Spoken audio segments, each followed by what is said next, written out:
Hey guys, so Matt here and Andy back at it on YouTube again.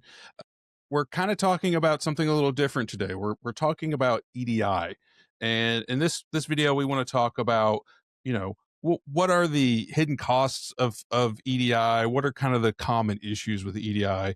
And of course, I have Andy here who is going to give us very intelligent insights onto it. So, Oh, Andy, if you want to man, go we ahead. we might be in trouble. No, look, I we seem to be getting a rash of inquiries about this, and I think that was sort of the prompt for like, hey, we need to probably at least talk about this conceptually a little bit. Where people I think are getting a little frustrated sometimes that they feel like, oh, I did EDI, I should now this process should be 100% automated, and I should never have to touch it. And I don't know. I think it depends on your situation to know whether or not that's a realistic expectation. Um and when you're talking about hidden costs, I mean there's the financial toll, right? The soft cost of or hard cost, depending on how you want to look at it, of rework and things like that. But there's like a mental toll that goes with it, right? Like, oh, this thing is broken again. And typically what we find is a lot of times the breaks are very systemic. It's like, hey, if we just keep doing the same wrong thing over and over and over again, and the frustration I have, I mean, obviously we get called into a bunch of these, and it's all different providers all the time.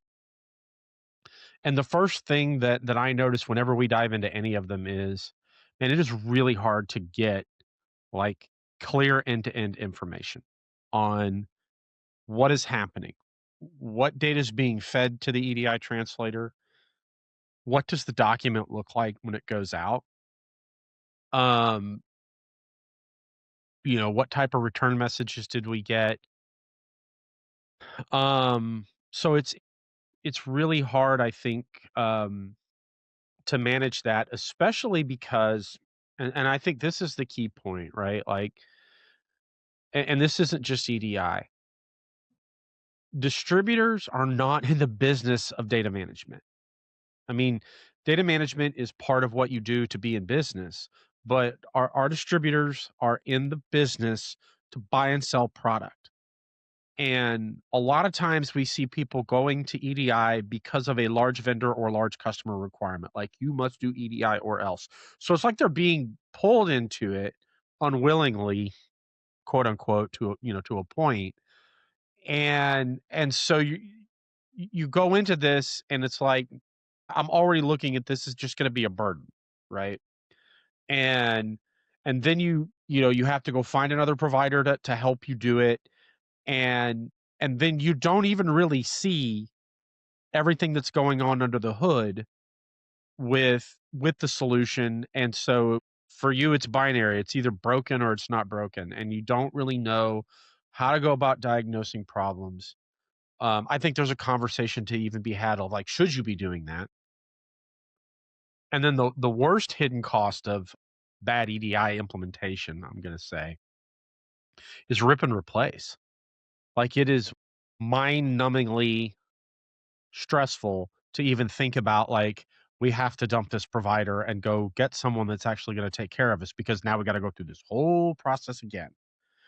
That to me is brutal, but oftentimes necessary. So yeah, I think there's a strategic aspect and a tactical aspect, right? The strategic aspect is, how do we want to manage this? Are we going to manage it in house? Or are we just going to say, hey, you're going to implement our EDI and it's your problem. And um, anytime we have a problem, we want to send an email to EDI help at yourvendorname.com. And that's all I want to hear of it, more like a white glove service. I think that's a fair way to look at it. Um, and then you have a lot of tactical concerns about, like, on a transactional basis, this item didn't match up. That's a big one. The part number interchange is huge.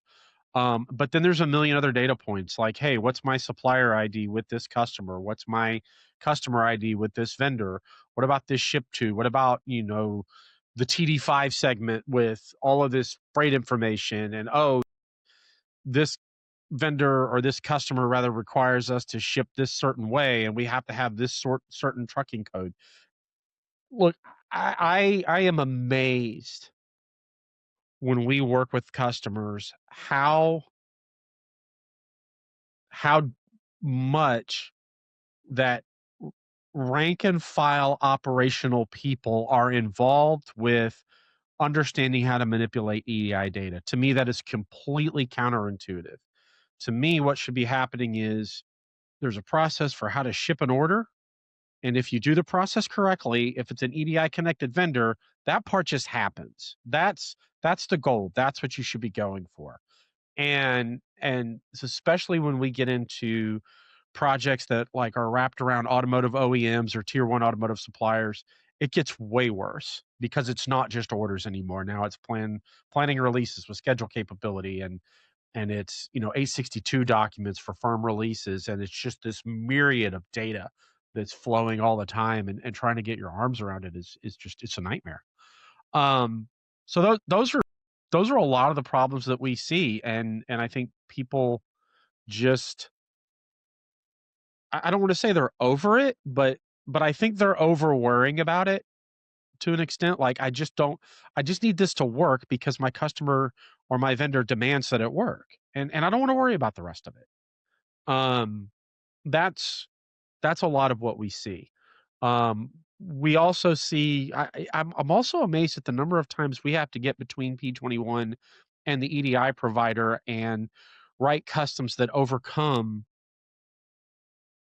data deficiencies, for lack of a better word. That's another one that I it's hard for me to believe that we get that involved, but at its core, you're talking about taking an EDI document, translating it into, let's just keep it simple, a SISM document to go into Import Service Manager. There's only so many things you could do with that. And depending on what level of customization or what level of data you require, if you're using native EDI out of P21, which is not a bad thing, there's only so many data points that go on those documents. So there's often a gap because you're dealing with rigid systems on both sides. Yeah, and and we're gonna wrap this video up. We may be doing these videos for a reason. I I don't know think why we we would be doing probably are because I'm we kind of just getting tired of, I don't want to say that. I'm not tired of answering the yeah, same questions. no, I'm tired of watching customers struggle with this issue. right. And before we end, I want to add one more hidden cost, and it's something we talk about a lot here at Atlas.